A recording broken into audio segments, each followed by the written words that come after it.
খলিফাতুল মুসলিমিন ওমরে ফারুক রাদিয়াল্লাহু তাআলা আনহুর যুগে একদল ইহুদি এসে খলিফা ওমরকে বলল, খলিফা, তোমাদের ধর্মগ্রন্থ কোরআনে কারীমের মধ্যে একটি আয়াত এমন রয়েছে, লাউ নাযালাত আলাইনা মাশারাল ইয়াহুদ, যদি সেই আয়াতটি তোমাদের ধর্মগ্রন্থ কোরআন পাকে নাজিল না হয়ে আমাদের ইহুদি ধর্মের উপর নাজিল হতো, লাত্তাখাযনা যালিকাল ইয়াউমা ঈদা, তাহলে আমরা এতই আনন্দিত হতাম, আমরা এতটা নিজেদেরকে গৌরবান্বিত মনে করতাম যে সেই আয়াতটি যেই দিন নাজিল হতো সেই দিনটাকে আমরা আমাদের জাতীয় উৎসবের দিবস হিসেবে উদযাপন করতাম।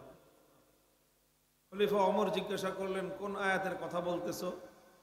তখন তারা এই সূরাতুল মায়েদার ৬ নম্বর আয়াতের অংশ বিশেষের কথা উল্লেখ করলো, যেখানে আল্লাহ পাক রব্বুল আলামিন কালজয়ী ধর্ম, আল্লাহর পক্ষ থেকে মনোনীত একমাত্র জীবন ব্যবস্থা ইসলাম সম্পর্কে আল্লাহ পাক ঘোষণা দিয়েছেন, আল ইয়াউমা আকমালতু লাকুম দীনাকুম ওয়া আতমামতু আলাইকুম নি'মাতি ওয়া রাদিতু লাকুমুল ইসলাম দীনা।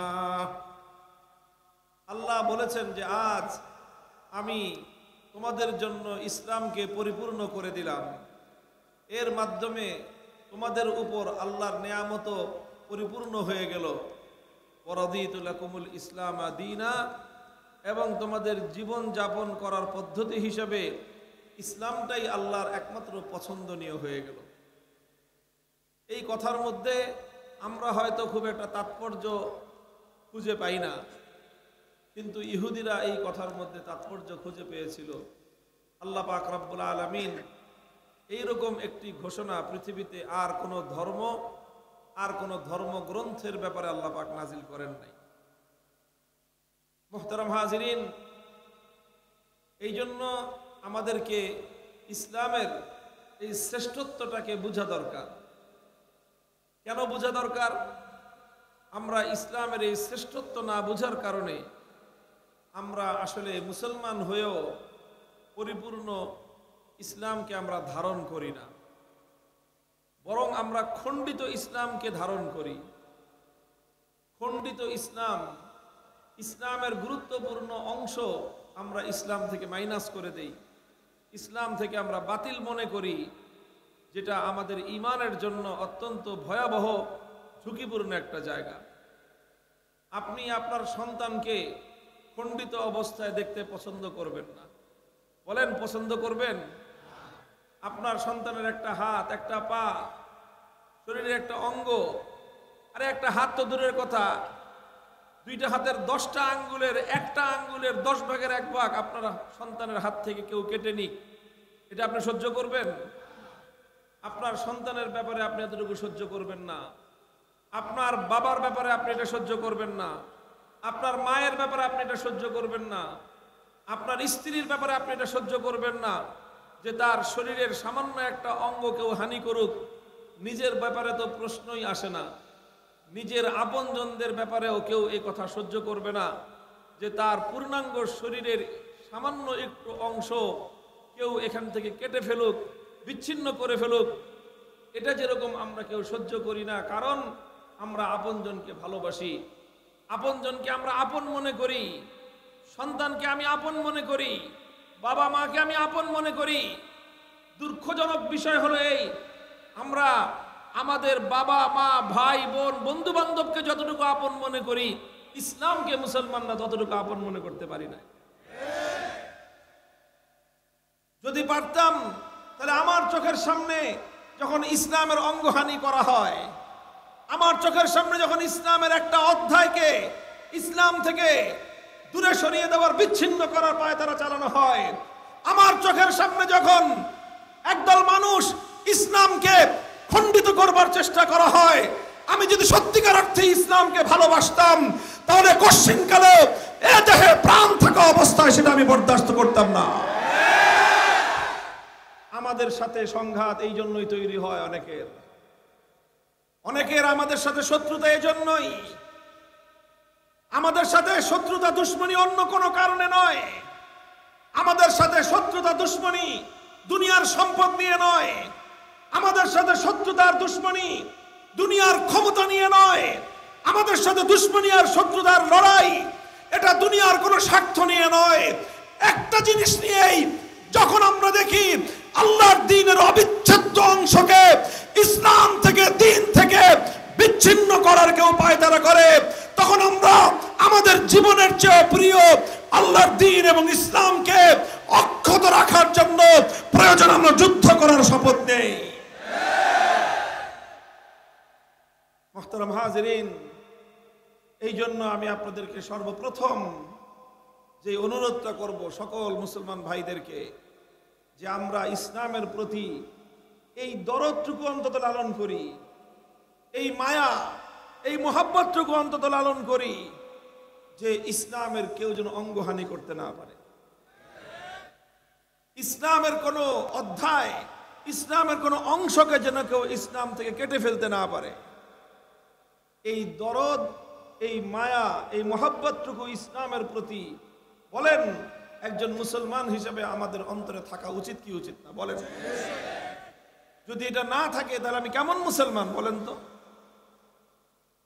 ইসলামের প্রতি এতটুকু দরদ যদি না থাকে আমার, তাহলে আমি কেমন মুসলমান? আল্লাহ পাক রব্বুল আলামিন আমাদের সকলের মধ্যে দ্বীন এবং ইসলামের প্রতি সেই মায়া, সেই মমতাটুকু আল্লাহ দান করেন।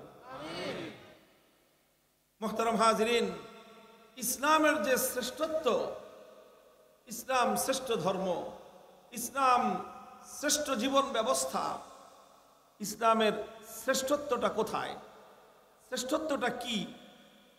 ইসলামের সবচেয়ে বড় শ্রেষ্ঠত্ব হলো ইসলামের পরিপূর্ণতা। কি বললাম? ইসলামের শ্রেষ্ঠত্ব কোথায়? ইসলামের পূর্ণাঙ্গতা, ইসলামের পরিপূর্ণতা, এটাই হলো ইসলামের শ্রেষ্ঠত্ব। বলেন একজন মানুষ, একটা মানুষ, সুন্দর মানুষ, সুন্দর দেখতে, শুনতে একজন সুন্দর সুঠাম মানুষ। কারণ সুন্দর মানুষ বলতে আমরা কি বুঝি? যে একটা মানুষ সুন্দর, যদি সেই মানুষটার একটা কান না থাকে, তাহলে এই কান ছাড়া মানুষটা সুন্দর মানুষ হতে পারে? একটা হাত নাই, এই মানুষটা সুন্দর মানুষ হতে পারে? তার নাক নাই, এই মানুষটা সুন্দর হতে পারে? মানুষ যেমন একটা অঙ্গ যদি না থাকে, সেই মানুষটা যেরকম সুন্দর হতে পারে না, ঠিক তদ্রূপ ইসলামকে যে আল্লাহ পাক রব্বুল আলামিন শ্রেষ্ঠত্ব দিয়েছেন, ইসলামের শ্রেষ্ঠত্ব হলো ইসলামের পূর্ণাঙ্গতার মধ্যেই। ইসলামের পূর্ণাঙ্গতার অর্থ কি? ইসলামের পূর্ণাঙ্গতার অর্থ হলো মানব জীবনের যতগুলো অধ্যায় রয়েছে, যতগুলো পার্ট রয়েছে, মানুষের জীবনের যত সেক্টর রয়েছে, মানব জীবনের প্রতিটি অধ্যায়ের ব্যাপারে, প্রতিটি পার্ট এবং সেক্টরের বিষয়ে ইসলামের পক্ষ থেকে মানব জাতির জন্য পূর্ণাঙ্গ নির্দেশনা রয়েছে। এই সকল নির্দেশনাগুলি মিলিয়েই ইসলাম। এক্ষেত্রে মানুষের, একজন মানুষের ব্যক্তিগত জীবন কিভাবে পরিচালিত হবে সেই বিষয়ে ইসলামের গাইডলাইন আছে। এটা হলো ইসলামের পারিবারিক জীবন। একজন মানুষের পেশাগত জীবন কিভাবে চলবে এটার সম্পর্কে ইসলামের একটা গাইডলাইন আছে। এটা হলো ইসলামের কর্মজীবন।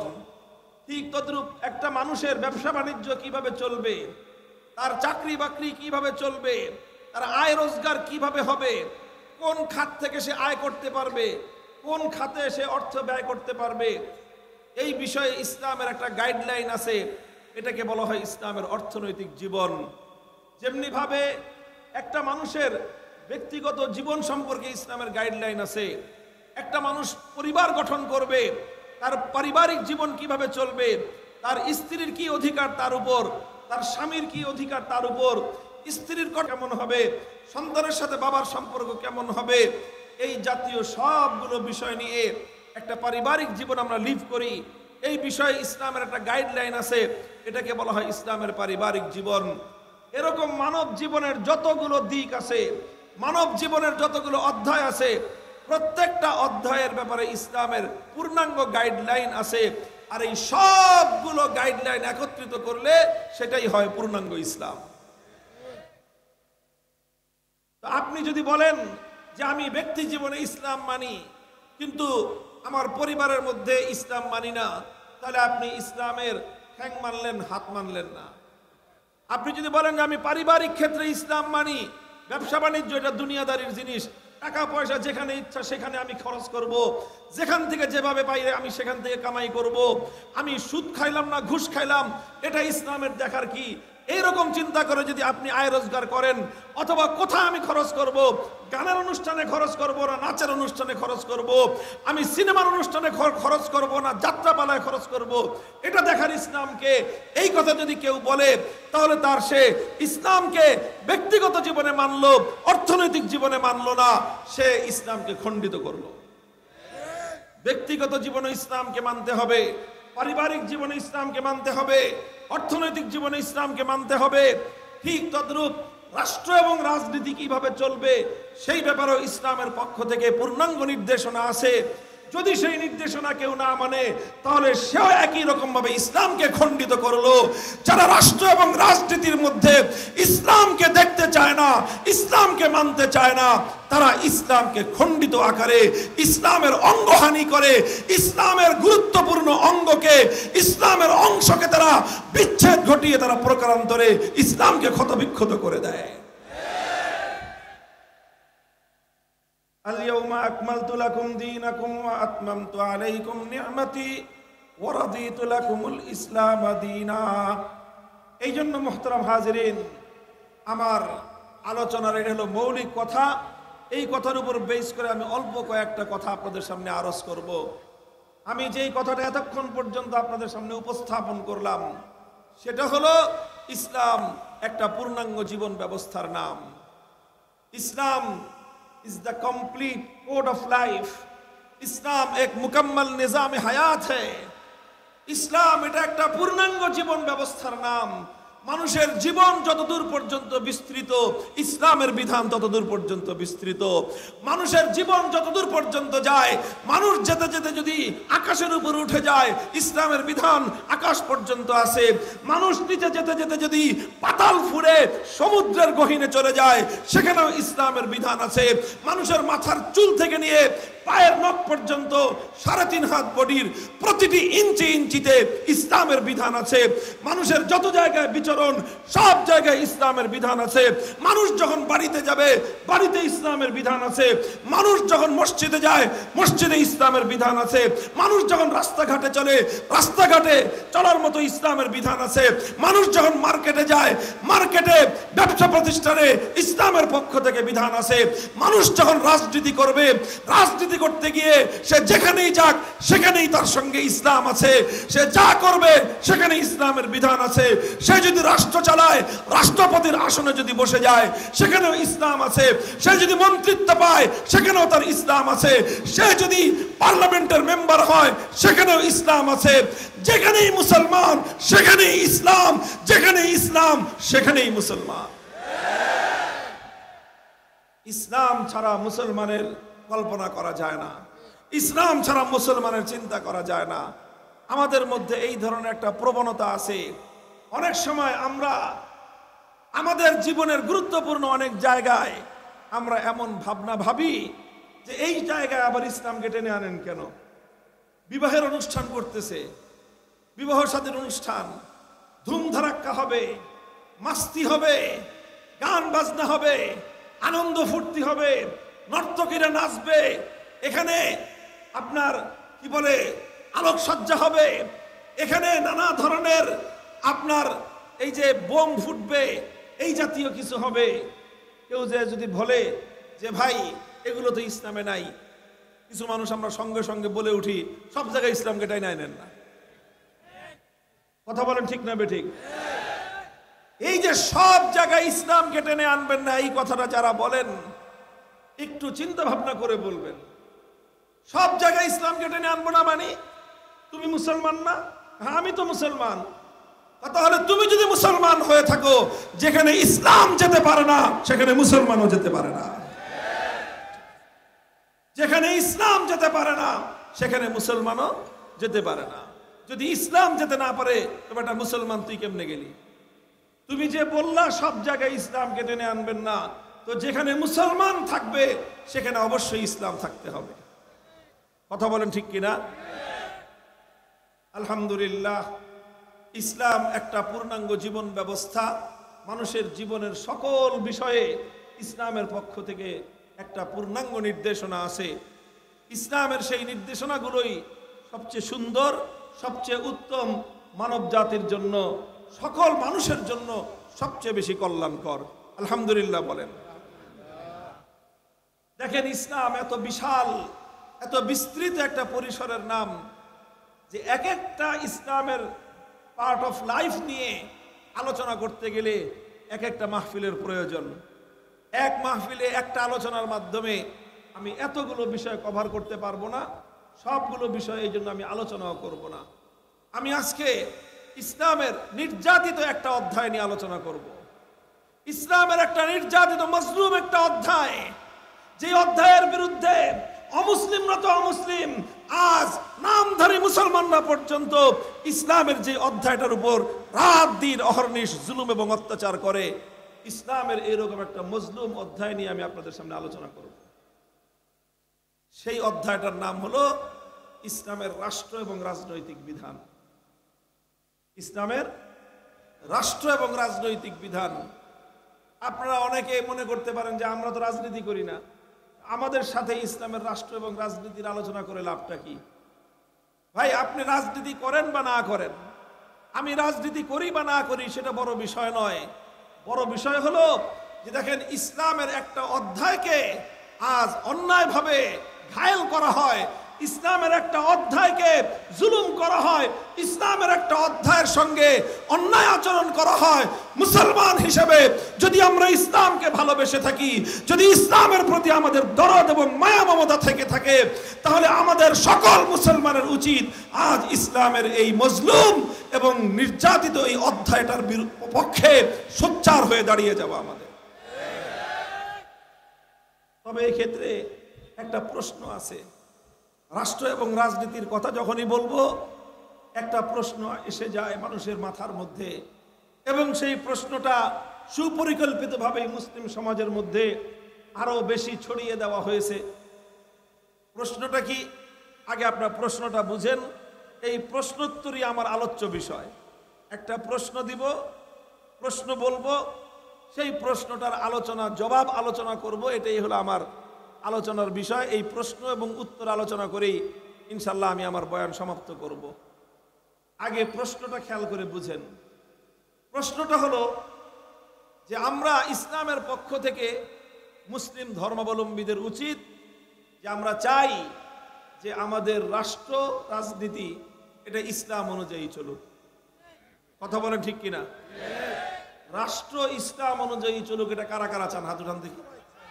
আল্লাহ পাক কবুল করেন। আমার হাত নামান। তাহলে এবার আপনারা প্রশ্ন বুঝেন। আপনারা যেহেতু সবাই চাইলেন যে আমাদের রাষ্ট্র কি অনুযায়ী চলুক, ইসলাম অনুযায়ী চলুক, এখন প্রশ্ন আসতে পারে যে এই রাষ্ট্রে শুধু মুসলমান থাকে না আরো অন্যান্য ধর্মের অনুসারীরাও থাকে? জবাব দেন ভাই, এত মানুষ, কথার জবাব দেন। শুধু মুসলমান থাকে না আরো অন্য ধর্মরাও থাকে? তো অন্যান্য ধর্মীরাও যদি থাকে, তাহলে সেই ক্ষেত্রে প্রশ্ন আসবে, আমরা মুসলমান, ইসলামের অনুসারী, এই জন্য আমি ইসলাম অনুযায়ী রাষ্ট্র পরিচালনা করতে চাই। তাহলে একই যুক্তিতে একজন হিন্দু ধর্মাবলম্বী সেও তো চাইবে রাষ্ট্রটা হিন্দু ধর্ম অনুযায়ী চলুক। কথা ঠিক? আচ্ছা, বৌদ্ধ ধর্মাবলম্বী যে সেও চাইবে রাষ্ট্রটা তার ধর্ম, বৌদ্ধ ধর্ম অনুযায়ী চলুক। খ্রিস্টান যে সেও একই কারণে চাইবে রাষ্ট্রটা তার ধর্ম, খ্রিস্ট ধর্ম অনুযায়ী চলুক। কথা বলেন ঠিক কিনা? তাহলে একটা রাষ্ট্র যখন সব ধর্মাবলম্বীরা সবাই চায় যে রাষ্ট্রটা সব ধর্ম মোতাবেক চলুক, তখনই তো ধর্মাবলম্বীদের মধ্যে এক ধর্মের মানুষের সাথে আরেক ধর্মের মানুষের সংঘাত তৈরি হবে, এক ধর্মের মানুষের সাথে আরেক ধর্মের মানুষের ক্ল্যাশ তৈরি হবে, আর এখান থেকেই ধর্মীয় সাম্প্রদায়িক সংঘাত সৃষ্টি হবে। কথা ঠিক কিনা? এটা আমি কি বললাম? এটা হলো কি? আরে ভাই, এটা কি প্রশ্ন? এটা হলো প্রশ্ন যে আমরা মুসলমান ইসলামী রাষ্ট্র চাই, হিন্দু রাষ্ট্র চাইবে, বৌদ্ধ রাষ্ট্র চাইবে, খ্রিস্টান খ্রিস্ট রাজ্য চাইবে, ইহুদিরা ইহুদি রাজ্য চাইবে। তো এক রাষ্ট্র যদি 5 ধর্মের লোকেরা 5 রকম চায়, তো এক রাষ্ট্র কয় রকম চলবে? তখনই তো আন্তঃধর্মীয় সংঘাত তৈরি হবে, তখনই তো সাম্প্রদায়িক সংঘাত তৈরি হবে। এই জন্য সাম্প্রদায়িক সংঘাত থেকে বাঁচার জন্য বলে যে তাহলে রাষ্ট্রের মধ্যে কোনো ধর্মেরই প্রয়োজন নেই। নাউজুবিল্লাহ পড়েন। নাউজুবিল্লাহ কেন পড়ছেন? বুঝে পড়ছেন? আপনারা বুঝে পড়েন নাই। আমি নাউজুবিল্লাহ পড়াইলাম, কেন পড়াইলাম এখন তার জবাব আলোচনা করব। আমি প্রশ্নটা তো ভালো করে বুঝেছেন। আসওয়ালু নিসফুল ইলম। প্রশ্ন যদি ভালো করে বোঝা যায়, উত্তরপত্রে যাই লিখবেন কিছু মার্ক পাবেন। আর প্রশ্ন যদি না বুঝেন, এলোপাতারি লেখা শুরু করছেন, উত্তরপত্রের মধ্যে যতই লেখেন প্রশ্ন না বুঝে লিখলে উত্তর পাওয়া যাবে না, প্রশ্নের কোনো মার্ক পাওয়া যাবে না, নম্বর পাওয়া যাবে না। এই জন্য প্রশ্ন বোঝাটা খুব গুরুত্বপূর্ণ বিষয়। আমাদের প্রশ্নটা বুঝে আসলো যে সব ধর্মাবলম্বীরা যদি নিজ নিজ ধর্ম অনুযায়ী রাষ্ট্র পরিচালনা করতে তৈরি হবে, আন্তঃধর্মীয় সাম্প্রদায়িক সংঘাত তখন দেখা দিবে। এই হলো প্রশ্ন। ভাই, এই প্রশ্নের কারণেই একদল মুসলমান তারা রাজনীতিতে ইসলামকে দেখতে চায় না। একদল মুসলমান বলে যে রাষ্ট্রের মধ্যে ইসলামকে টেনে আইনেন না, তাহলে এই সংঘাত তৈরি হবে। তারা সংঘাত থেকে বাঁচতে চায়। মুহতারাম হাজিরিন, তাদের এই চাওয়াটা কতটুকু সঠিক আর বেঠিক আমি আলোচনার শেষাংশে এটা আপনাদের সামনে প্রমাণ করে দেখাবো। আমার প্রথম কথা হলো, ঠিক আছে, আমি প্রশ্ন মেনে নিলাম, প্রশ্নটাকে মেনে নিলাম যে একটা রাষ্ট্র যদি মুসলমানরা তাদের ইসলাম ধর্ম অনুযায়ী চালাতে চায়, তখন অন্যান্য ধর্মাবলম্বীরাও নিজ নিজ ধর্ম অনুযায়ী রাষ্ট্র পরিচালনা করতে চাইবে। আর তখনই রাষ্ট্র ধর্মগুলোর মধ্যে পারস্পরিক সংঘাত দেখা দিতে পারে।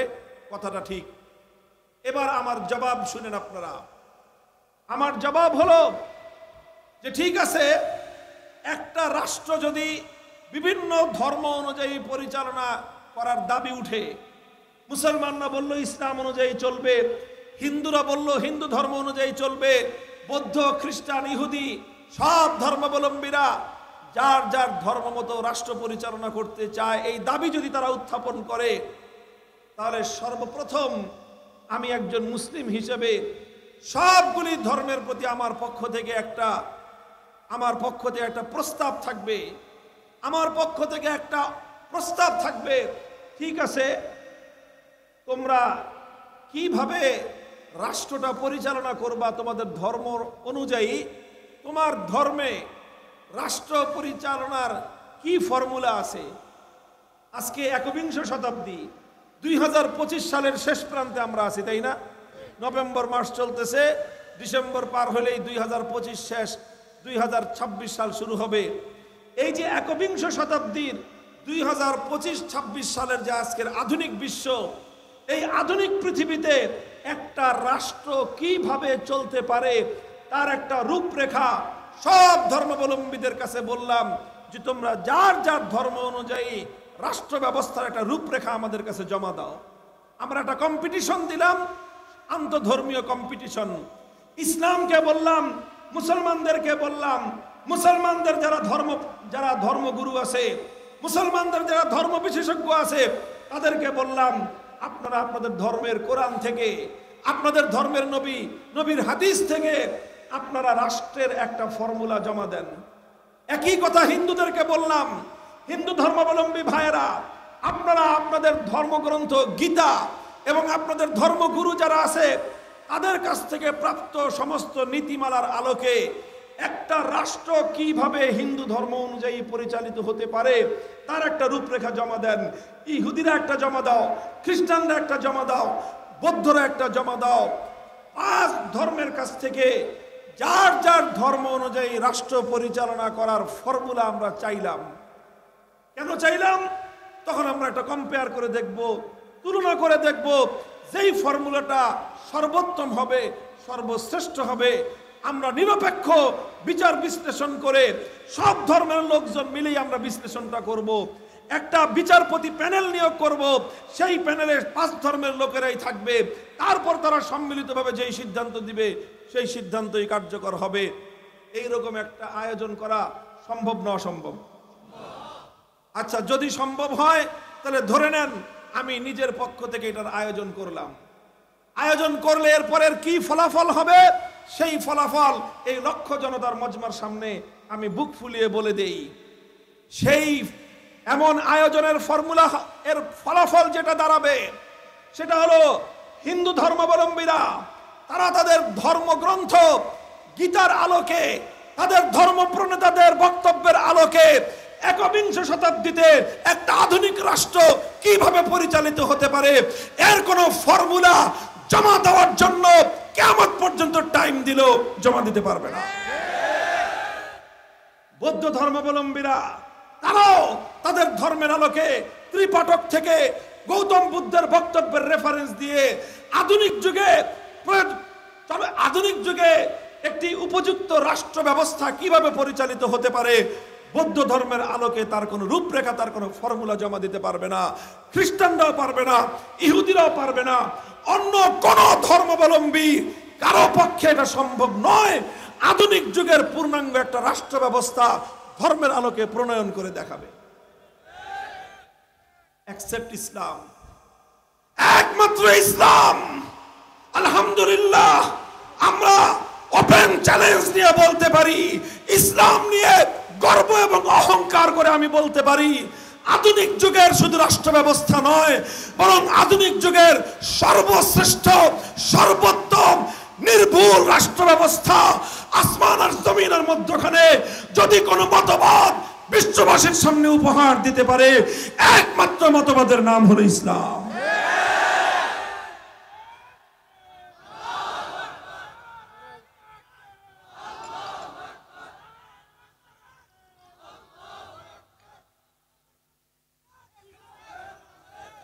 মুহতারাম হাজিরিন, আপনারা কেউ মাইন্ড করবেন না, আমি অন্য কোন ধর্মের বিরুদ্ধে কটাক্ষ করব না।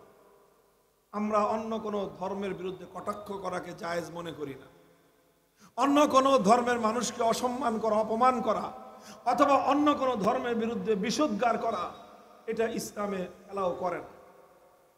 আমি কোন ধর্মকে অসম্মান করেছি বলেন? হ্যাঁ, ধর্মগুলোর মধ্যে তুলনা করতেছি, একটা তুলনামূলক বিশ্লেষণ, কম্পারেটিভ রিলিজিয়াস ডিসকাশন, এটা সারা বিশ্ব জুড়ে জনপ্রিয় একটা আলোচনার বিষয়। এই যে ডক্টর জাকির নায়েক সাহেব, তার অনেক কথার সাথে আমাদের মতের অমিল আছে, আমরা আলেম ওলামা ওনার অনেক কথার সাথে আমরা ভিন্ন মত রাখি, কিন্তু সারা দুনিয়াব্যাপী ওনার যে সাবজেক্ট সেটা হলো এই কম্পারেটিভ রিলিজিয়াস ডিসকাশন। তিনি তুলনামূলক ধর্মতত্ত্বের আলোচনা করেন, আর এই আলোচনার মাধ্যমে তিনি তার দক্ষতার মাধ্যমে এটা প্রমাণ করে দিয়েছেন আল্লাহর কোরআন থেকে, নবীর হাদিস থেকে, ইসলামের আদর্শ থেকে, ইসলামের ১৫০০ বছরের ইতিহাসের আলোকে দায়িত্বহীনভাবে প্রমাণ করে দেন যে ইসলাম কেন শ্রেষ্ঠ। আজ সারা দুনিয়ার মানুষের জন্য মুক্তির একমাত্র পয়গাম হলো ইসলাম। তার সঙ্গে যুক্তিতে পারে না, তার সঙ্গে তর্কে পারে না। এই জন্য গোটা হিন্দুত্ববাদী রাষ্ট্র তার সকল শক্তি নিয়ে এই মানুষটার পিছনে লেগেছে। তাদের দেশ থেকে তাকে বহিষ্কার করে দিয়েছে, মারাত্মক মারাত্মক মামলার আসামি দিয়েছে। কারণ একটাই, যেইভাবে সে মানুষের সামনে যুক্তি দিয়ে ইসলামের শ্রেষ্ঠত্ব প্রমাণ করতেছে, সমস্ত হিন্দু মুসলমান হয়ে যাচ্ছে। এই হলো তাদের ভয়। এখন যুক্তিতে পারে না, তর্কে পারে না, প্রমাণে পারে না, গায়ের জোর দিয়ে ইসলামের অগ্রযাত্রা ঠেকিয়ে দিতে চায়। ওদের দেশে তো থাকতে দিলই না, বাংলাদেশে আসার একটা পরিকল্পনা নিয়েছিল, আমরা ওয়েলকাম করেছিলাম। আমাদের সাথে মত পার্থক্য কিন্তু আছে জাকির নায়েক সাহেবের কিছু কিছু জায়গায়। আমরা বলেছি মাসলার জায়গায় ওনার সাথে মত পার্থক্য, কিন্তু ওনার যেটা সাবজেক্ট সেই সাবজেক্টের জায়গায় ওনার সাথে আমাদের মত পার্থক্য নাই। আমরা বললাম ওয়েলকাম, আসেন, আমরা জাকির নায়েক সাহেবকে বাংলাদেশে আমরা নিরাপত্তা দেব, তার অনুষ্ঠান হবে, কম্পারেটিভ রিলিজিয়াস ডিসকাশন হবে, সেই ১৫০ কোটি মানুষের সেই হিন্দুত্ববাদী রাষ্ট্র বাংলার মাটিতে জাকির নায়েক আসবে, এটার জন্য সেই ভারত থরথর করে কেঁপে উঠলো। বাংলাদেশের উপর চাপ প্রয়োগ করলো, খবরদার তোমার দেশে যেন জাকির নায়েক আসতে না পারে।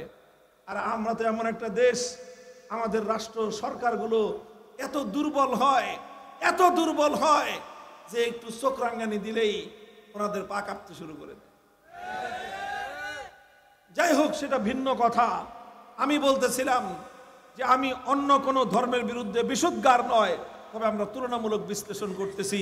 আর সেই বিশ্লেষণ করতে গিয়েই আমি সবগুলো ধর্মাবলম্বীর কাছে প্রশ্ন রাখলাম যে আধুনিক যুগের একটা রাষ্ট্র কিভাবে পরিচালিত হতে পারে। সবগুলো ধর্ম যার যার ধর্মের আলোকে তোমরা একটা ফর্মুলা, একটা রূপরেখা জমা দাও। ইসলাম সর্বোত্তম রাষ্ট্র ব্যবস্থার রূপরেখা জমা দিতে পারবে, পৃথিবীর অন্য কোনো ধর্ম এই রূপরেখা জমা দিতে পারবে না।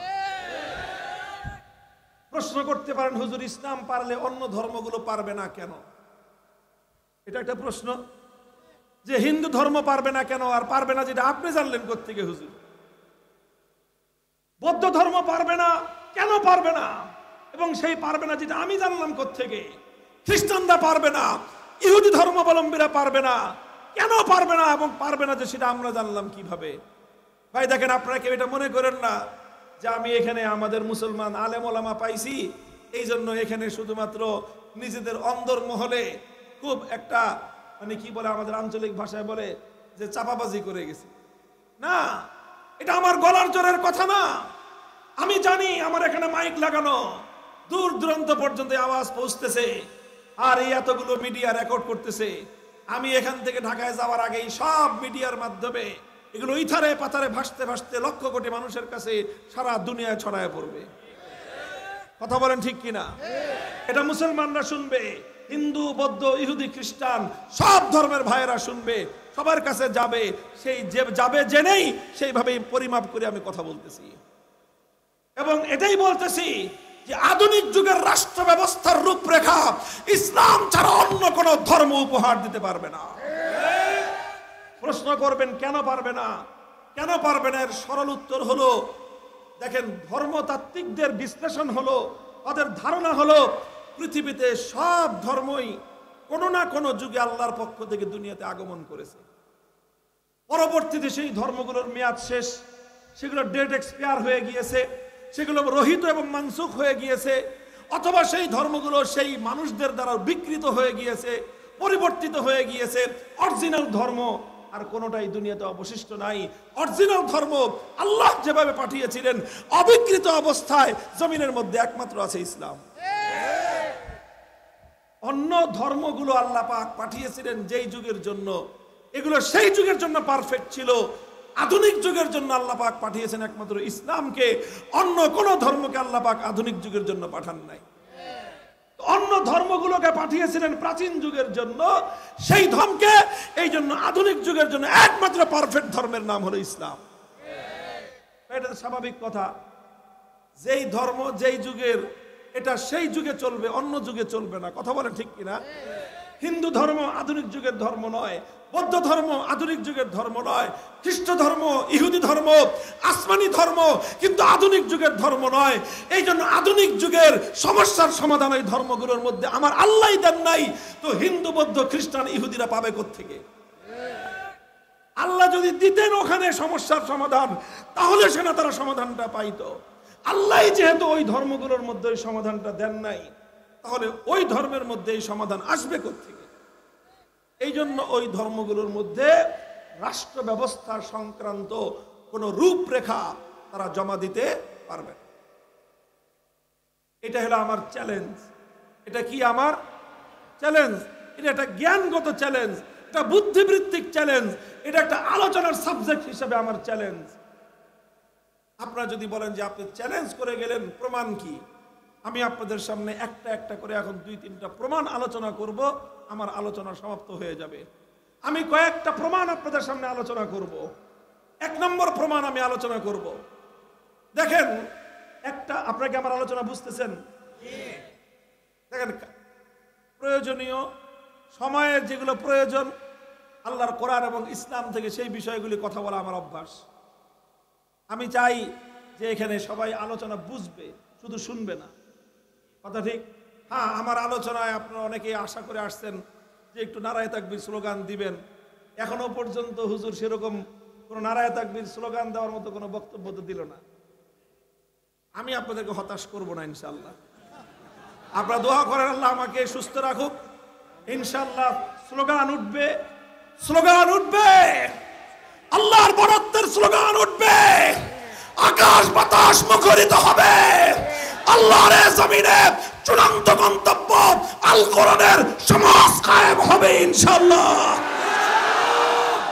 পৃথিবীর কোন শক্তি ইসলামের সম্ভাব্য চূড়ান্ত বিজয়কে রুখে দেওয়ার সাধ্য কারো নয়, কারো নয়, কারো হবে না ইনশাআল্লাহ।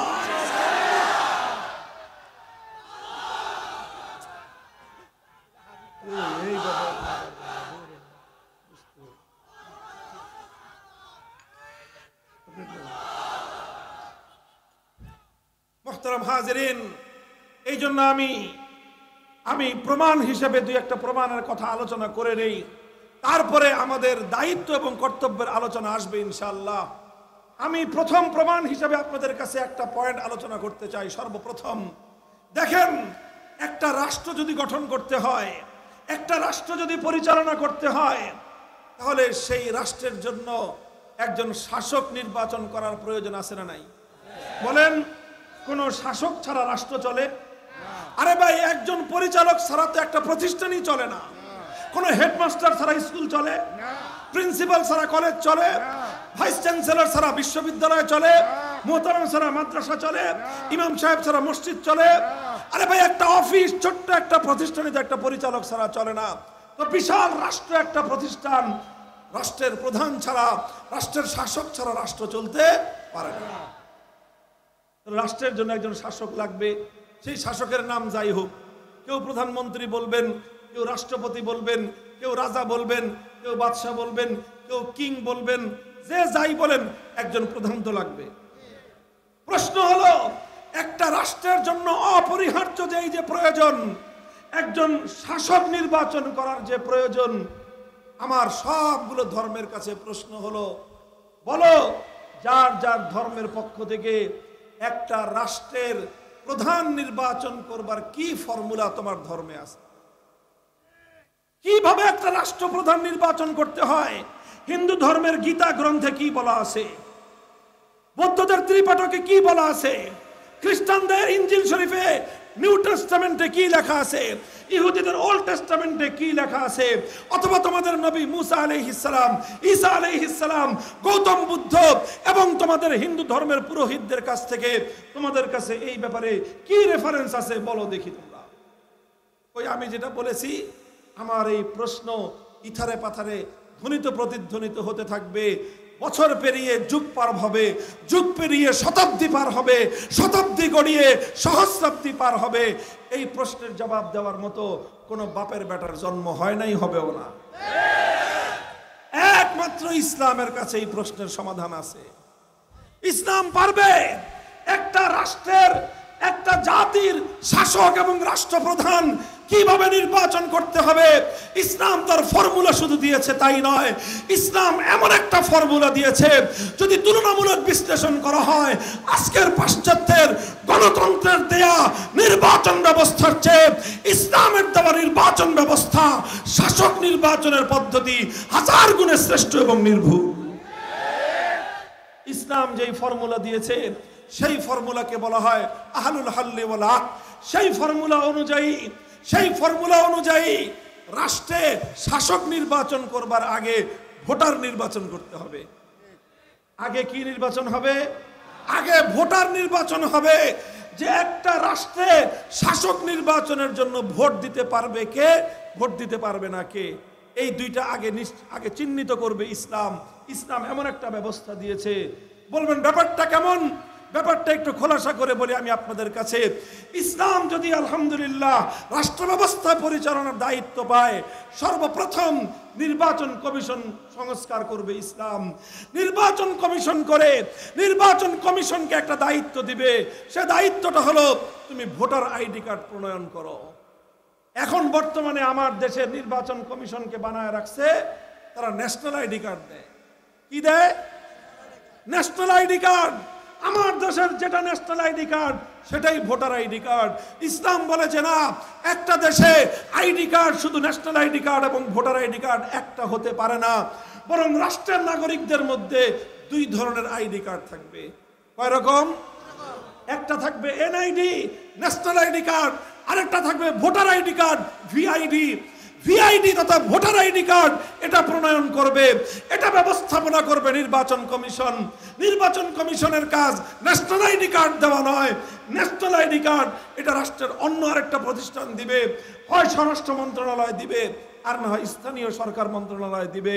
সিটি কর্পোরেশন চেয়ারম্যানের অফিস থেকে ন্যাশনাল আইডি কার্ড দেওয়া হবে, আর নির্বাচন কমিশন শুধু ভোটার আইডি কার্ড দিবে। বলতে পারেন যে ন্যাশনাল আইডি কার্ড আর ভোটার আইডি কার্ডের মধ্যে পার্থক্য কি? ন্যাশনাল আইডি কার্ড আর ভোটার আইডি কার্ডের মধ্যে পার্থক্য হলেই ভোটার আইডি কার্ড যে কেউ পাবে না, সবাই ভোটার আইডি কার্ড পাবে না, কিন্তু ন্যাশনাল আইডি কার্ড একটা রাষ্ট্রের সকল নাগরিকরা পাবে। সেই রাষ্ট্রের চোর হোক, বাটপার হোক, ডাকাত হোক, খুনি হোক, সন্ত্রাসী হোক, অর্থ পাচারকারী হোক, মন্দ হোক, ভালো হোক, আলেম হোক, জালেম হোক, হুজুর হোক, মুজুর হোক, যত নাগরিক, প্রত্যেকটা নাগরিকের নাগরিক অধিকার হলো তারা প্রত্যেকে ন্যাশনাল আইডি কার্ড পাবে। ভোটার আইডি কার্ড সবাই পাবে না। ভোটার আইডি কার্ড পাওয়ার জন্য দুইটা ক্রাইটেরিয়ার ভিত্তিতে জনগণকে নির্বাচন করা হবে, বাছাই করা হবে। কয় ক্রাইটেরিয়া? দুইটা শর্তের ভিত্তিতে একজন নাগরিক ভোটার আইডি কার্ড পাবে। যেই নাগরিক দুই শর্ত পূরণ করতে পারবে সেই নাগরিক ভোটার আইডি কার্ড পাবে। তার প্রথম শর্ত হলো এই, নাগরিককে এতটুকু দক্ষতা এবং যোগ্যতা অর্জন করতে হবে দেশের জন্য, জাতির জন্য, জনগণের জন্য। কে শাসক নির্বাচিত হলে দেশের জনগণের মঙ্গল হবে, রাষ্ট্রের কল্যাণ হবে, এইটা যেই লোক বাছ বিচার করতে পারে, যে লোক সঠিক মানুষ, সঠিক প্রার্থী নির্বাচন করতে পারে, বাছাই করতে পারে, এইরকম একজন যোগ্যতা সম্পন্ন লোকই একমাত্র ভোটার আইডি কার্ড পাবে। যারা যে ভালো মন্দ বাছ বিচার করতে পারে না, যেই ব্যক্তি কোন লোকটা শাসক হলে দেশের উন্নতি হবে, কোন লোকটা শাসক হলে জনগণের উন্নতি হবে, কোন লোকটা শাসন হলে দেশের মানুষের শান্তি আসবে, এই রকম বাছ বিচার যে করতে পারে না, এতটুকু দক্ষতা যোগ্যতা যার নাই, সে ইসলামের দৃষ্টিতে ভোটার হওয়ার যোগ্যতা রাখে না। দ্বিতীয় নম্বর যোগ্যতা লাগবে হলো তার মধ্যে আমানতদারি থাকতে হবে। কি থাকতে হবে? আহামরি কোনো যোগ্যতার কথা বলতেছি না, আমানতদারি থাকতে হবে। আমানতদারি থাকলে কি হবে? ৫,০০০ টাকার ঘুষ খেয়ে অযোগ্য প্রার্থীকে সে কোনোদিন ভোট দিবে না। এক কাপ রং চা খেয়ে সে কোনোদিন একজন ভুল প্রার্থীর ব্যালটের মধ্যে ছিল মারবে না। যদি একজন মানুষের মধ্যে আমানতদারি থাকে, সে কোনো অর্থ পাচারকারী, সম্পদ লুটেরা, সন্ত্রাসী, খুনি, মাস্তানকে সে কোনোদিন ভোট দিবে না। এই জন্য ইসলাম দুইটা শর্তের ভিত্তিতে ভোটার আইডি কার্ড দিবে। যারা যারা ভোটার আইডি কার্ড পাবে তাদের জন্য ইসলামের দৃষ্টিতে একটা বিশেষ মর্যাদা অর্জন হলো। এই মর্যাদা সম্পন্ন, যোগ্যতা সম্পন্ন, আমানতদার মানুষগুলো যখন ভোট দিবে, আল্লাহর কসম খেয়ে বলি, টাকার বিনিময়ে ভোট বিক্রি হবে না, স্বার্থের কাছে ভোট বিক্রি হবে না, ধান্দার কাছে ভোট বিক্রি হবে না, চোরেরা ভোট পাবে না, ডাকাত সন্ত্রাসীরা ভোট পাবে না। দেশ এবং জাতির জন্য যারা কল্যাণ করতে পারবে তারাই একমাত্র জনসমর্থন পাবে। অন্য কোন দুর্নীতিবাজ, কোন অযোগ্য ব্যক্তির পক্ষে জাতির শাসক হওয়া কোশ্চেনকালেও সম্ভব হবে না। আলহামদুলিল্লাহ, ইসলাম একটা চমৎকার ব্যবস্থা দিয়েছে। আল্লাহর কোরআন বলেছে, ও আমরুহুম শুরা বাইনাহুম, ও আমরুহুম শুরা বাইনাহুম। এভাবেই মজলিসে শুরা হবে। সেই শুরার সদস্য সারা দেশ থেকে কোটি কোটি সদস্য নির্বাচন করবে। কোটি কোটি সদস্যকে ভোটার আইডি কার্ড দেওয়া দায়িত্ব থাকবে নির্বাচন কমিশনের। নির্বাচন কমিশন যাদেরকে ভোটার আইডি কার্ড দিবে তারাই একমাত্র ভোট দিবে। এই পদ্ধতি পদ্ধতিতে যদি আজও কোন একটা জাতি তার শাসক নির্বাচন করে, আল্লাহর কসম খেয়ে বলি সেই জাতি উন্নত মানের শাসক পাবে, সেই জাতি জনহিতৈষী শাসক পাবে। সেই জাতির কাঁধে কোনদিন কোন চোর, কোন দুর্নীতিবাজ, অর্থ লোপাটকারী, সন্ত্রাসী কোনদিন শাসক নির্বাচিত হতে পারবে না। একটা কথা বললাম, একটা পয়েন্টের কথা বললাম, অন্য কোন ধর্ম শাসক নির্বাচন করবার কোন নির্ভুল ফর্মুলা তো দিতে পারবে দূরের কথা, ভুল ফর্মুলাও দিতে পারবে না। কেন পারবে না? কেন পারবে না? জবাব দেন তো, কেন পারবে না? কি বললাম? কারণ তাদের ধর্মে আল্লাহ পাক এই বিধান দেন নাই, কারণ ওই ধর্মের গুলোকে আল্লাহ পাক এই যুগের জন্য তো পাঠান নাই। কাজে ওই ধর্মের মধ্যে তো এই ম্যাটারই নাই, কাজে তারা পারবে কোত্থেকে? আরেকটা দৃষ্টান্ত দিই আমি আপনাদের সামনে। দেখেন, যে কোনো একটা রাষ্ট্র পরিচালনার জন্য খুবই গুরুত্বপূর্ণ একটা অধ্যায়, খুব গুরুত্বপূর্ণ একটা বিভাগ হলো দেশের অর্থনৈতিক ব্যবস্থা পরিচালনা করা। কথা বলেন ঠিক না বেঠিক? একটা সরকার, একটা রাষ্ট্র ব্যবস্থার সফলতা এবং ব্যর্থতা অনেকাংশেই নির্ভর করে সেই রাষ্ট্রের অর্থনৈতিক ব্যবস্থার উপর। কথা ঠিক? এবার আমি বললাম সবগুলো ধর্মাবলম্বীদের কাছে, আনো একবিংশ শতাব্দীর একটা রাষ্ট্রের অর্থনৈতিক ব্যবস্থা কি হবে, তোমার ধর্মে কি ফর্মুলা আছে, তোমার ধর্মে কি ফর্মুলা আছে, তোমার ধর্মে কি ফর্মুলা আছে। এই প্রশ্ন তাদের সকল ধর্মাবলম্বীদের কাছে জমা দেওয়ার পর 1000 বছর অতিক্রান্ত হয়ে যাবে। ইসলাম ছাড়া অন্য কোন ধর্মাবলম্বীর কারো সেই সামর্থ্য নাই সে তার ধর্মের আলোকে একটা আধুনিক যুগের রাষ্ট্রের অর্থনৈতিক ব্যবস্থা সম্পর্কে তার ধর্মের আলোকে কোন ফর্মুলা জমা দিতে পারবে। আপনি ইসলামের কাছে প্রশ্ন করেন, আলহামদুলিল্লাহ 24 ঘন্টার প্রয়োজন হবে না। এই মঞ্চে বসে আমি আল্লাহর কোরআনের আলোকে একটা রাষ্ট্রের জাতীয় বাজেট কিভাবে প্রণীত হবে, সেই রাষ্ট্রের রেভিনিউ কালেকশন কোন কোন সোর্স থেকে হবে, প্রত্যেকটা সোর্স বলে বলে এই খাত থেকে এত টাকা ইনকাম হবে, ওই খাত থেকে এইভাবে ইনকাম হবে। আমরা একটা রাষ্ট্রের রেভিনিউ কালেকশনের সোর্সগুলো বলতে পারবো। এক্সপেন্ডিচার, খরচের খাত, রাষ্ট্রীয় খরচের খাত কোথায় যাবে, রাষ্ট্রের খরচ, রাষ্ট্রের অর্থ কোন কোন খাতে ব্যয় হবে, কোন দৃষ্টিভঙ্গির ভিত্তিতে ব্যয় হবে, কোন নীতিমালার ভিত্তিতে ব্যয় হবে, সব সহ ডিটেইলস আল্লাহর কোরআন এবং নবীর হাদিসের রেফারেন্স সহ একটা রাষ্ট্রের সর্বাধুনিক বাজেট প্রণয়ন করার ফর্মুলা কোরআন এবং সুন্নাহর আলোকে বিশ্ববাসীর সামনে আমরা জবাব দিতে পারবো।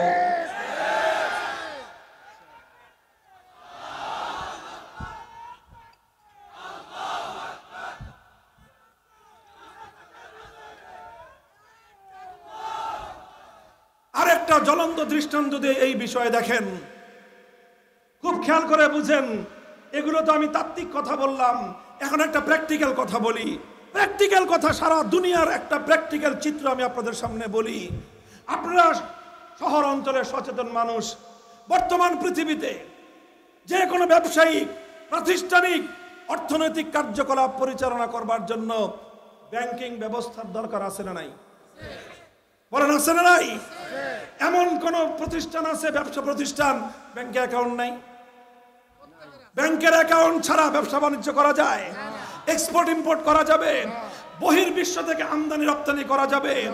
ইন্টার রিলেশন, এক শহর থেকে আরেক শহরে অর্থ লেনদেন করা সম্ভব এখন ব্যাংকিং চ্যানেল ছাড়া? কোথাও সম্ভব না। আপনি একটা মাদ্রাসা পরিচালনা করতে যান, বাংলাদেশে এমন মাদ্রাসা খুঁজে পাবেন না যেই মাদ্রাসার কোনো ব্যাংক অ্যাকাউন্ট নাই। পাবেন না। আমি তো বললাম, মাদ্রাসায় যদি না পান, স্কুল পাবেন কোত্থেকে, কলেজ পাবেন কোত্থেকে, ভার্সিটি পাবেন কোত্থেকে, জাগতিক প্রতিষ্ঠান পাবেন কোত্থেকে? ধর্মীয় প্রতিষ্ঠানই তো ব্যাংক অ্যাকাউন্ট ছাড়া চলে না। তাহলে ব্যাংকিং ব্যবস্থা আজকের দুনিয়ার জন্য অপরিহার্য একটা ব্যবস্থা। কথা ঠিক না বেঠিক? আচ্ছা, এবার বলেন, যেই ব্যাংকিং ব্যবস্থা ছাড়া আজকের আধুনিক যুগের অর্থনৈতিক কার্যকলাপ পরিচালিত হতে পারে না। এবার আমি সবগুলো ধর্মকে বললাম, তোমরা যেই যেই ধর্মের অনুসারী আছো, তোমরা তোমাদের ধর্মের বিধিবিধানের আলোকে একটা করে ব্যাংকিং ব্যবস্থার ফর্মুলা উপহার দাও।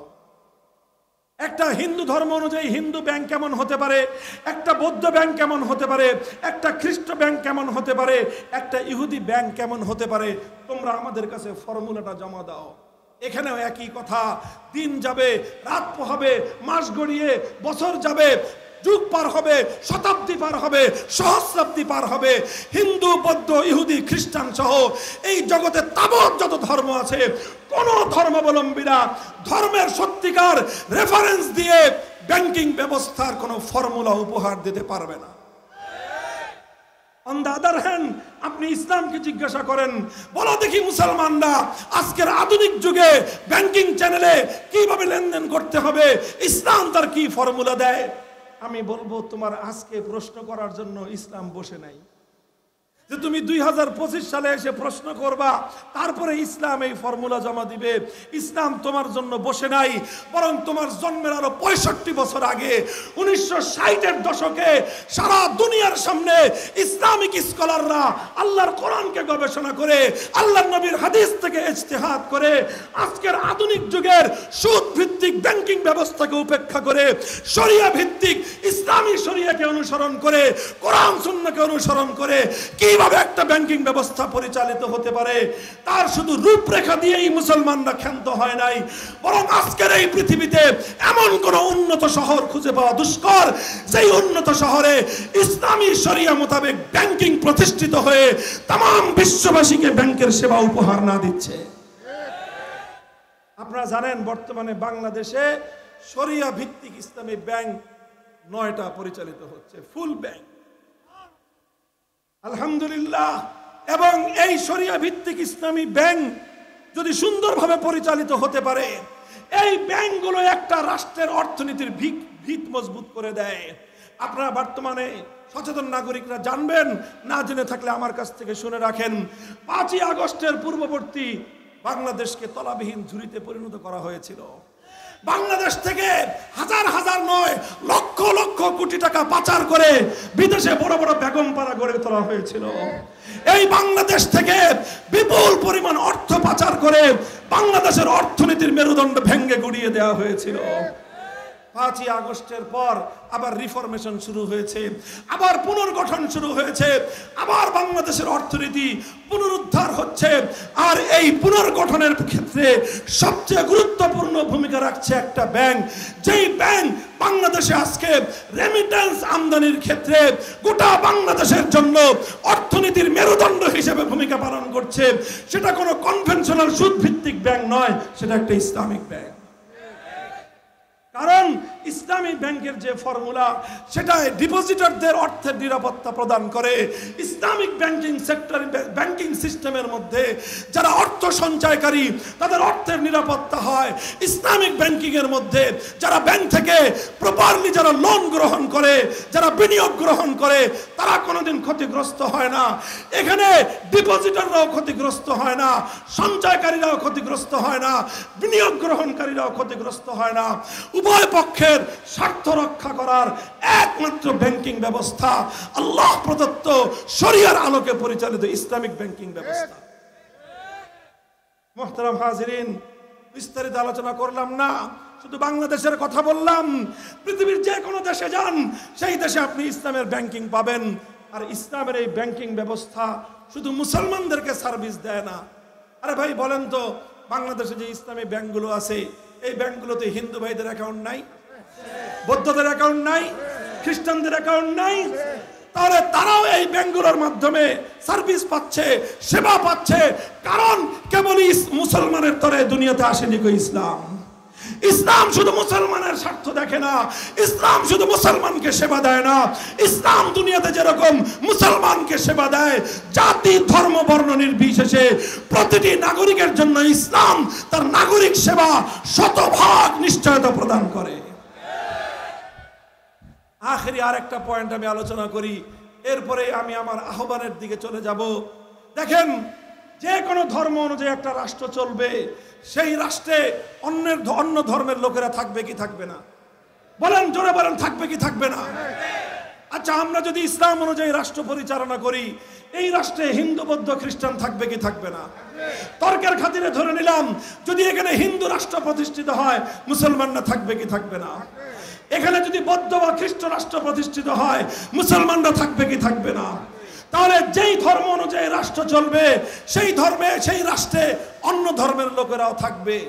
যদি অন্য ধর্মের লোকেরাও থাকতে হয় সেক্ষেত্রে আমার সবগুলো ধর্মের কাছে একটা যৌক্তিক প্রশ্ন হলো এই, হে ইসলাম, হিন্দু ধর্ম, বৌদ্ধ ধর্ম, খ্রিস্ট ধর্ম, ইহুদি ধর্ম, আদার্স ধর্ম, সব ধর্মের কাছে আমার অভিন্ন কোয়েশ্চেন, অভিন্ন প্রশ্ন, তোমরা যেই ধর্ম অনুযায়ী রাষ্ট্র পরিচালনা করবা তোমার সেই রাষ্ট্রের মধ্যে অন্য বিধর্মী যারা থাকবে, সংখ্যালঘু যারা থাকবে, ওই ধর্মের আলোকে সংখ্যালঘুদের কি কি অধিকার তারা প্রাপ্ত হবে, সংখ্যালঘুরা তারা তোমার কাছ থেকে কি কি সুবিধা পাবে, কি কি কর্তব্য তাদের পালন করতে হবে, জবাব দাও। সংখ্যালঘুদেরকে কি অধিকার দিবে, জবাব দাও। আমাদের এই চিৎকার আকাশ থেকে জমিন পর্যন্ত ধ্বনিত প্রতিধ্বনিত হতে থাকবে।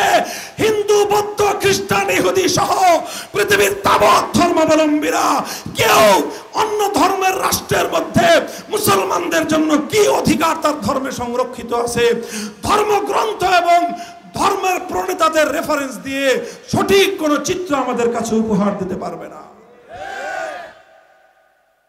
কোন ফর্মুলা না পাই আর তাদের দেশের চিত্রগুলো যদি আমরা তাকিয়ে দেখি, যদি আমরা 100 কোটি হিন্দুত্ববাদীর ভারতের দিকে তাকিয়ে দেখি, কোন ফর্মুলা তো পেলাম না। বাস্তব আমরা কি পাই? যারা হিন্দুত্ববাদের ভিত্তিতে রাষ্ট্র পরিচালনা করতে চেয়েছে তাদের দেশে আমরা দেখতে পাই মুসলমানদের অধিকার কিভাবে লঙ্ঘিত হয়। এক মুসলমান গরুর গোশত খাওয়ার অপরাধে জ্বলন্ত আগুনে পুড়িয়ে তাদেরকে হত্যা করা হয়। এক মুসলিম নারীকে ইসলাম গ্রহণ করবার অপরাধে উপর্যুপরি তাকে ধর্ষণ করে নির্মমভাবে তাকে হত্যা করা হয়।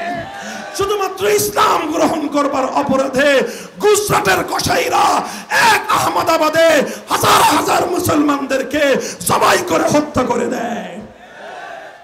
এটা হিন্দুত্ববাদী রাষ্ট্রে মুসলমানদের এই করুণ পরিণতি দেখতে পাই। আমাদের পার্শ্ববর্তী মায়ানমারের রাখাইন রাজ্যের আরাকান অঞ্চলে আমরা কি দেখতে পাই? 1300 বছর ধরে রোহিঙ্গা মুসলমানরা সেখানে বসবাস করে।